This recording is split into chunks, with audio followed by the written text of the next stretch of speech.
How do you balance retaining artistic control over a final story product with client expectations around what they want to see in the post-production process?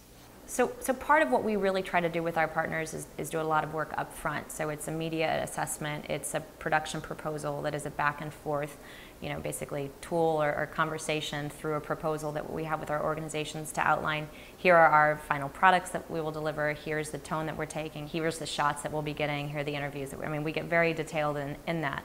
Of course, then you get on the ground and everything changes and you meet people that you didn't expect and all these great stories pop up in ways that you weren't expecting to see them. And sometimes the stories that you thought you were going to find that would be great just don't translate very well through, through film, through photography. So when we come back, a lot of it is just sort of internally looking at the footage and really seeing where are the strongest stories for this organization, where are the strongest proof points that this organization is making a difference at the human, individual, family, community level. And let's go after those.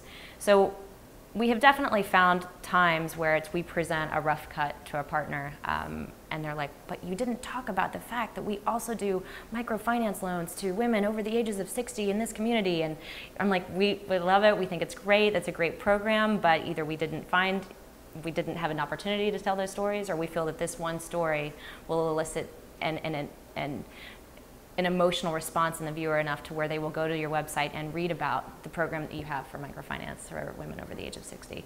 You want them to go read more about your project because you can't tell everything in a 2-minute piece. And so a lot of what we have been able to do in the last couple of years is really, there's been certainly a desire from organizations, we want a 15-minute piece, we want a 20-minute piece, and there are some times when those documentary films really work well, but more often than not, we specialize in and really encourage organizations to let's tell your story 3 minutes or less. Let's tell it in 90 seconds or less. We have such a limited amount of time, we're going to have to sacrifice certain elements.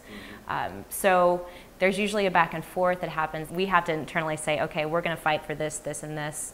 We'll give them this, this, and this. It's not like a one versus the other, but it's just, organizations bring us on because this is what we do.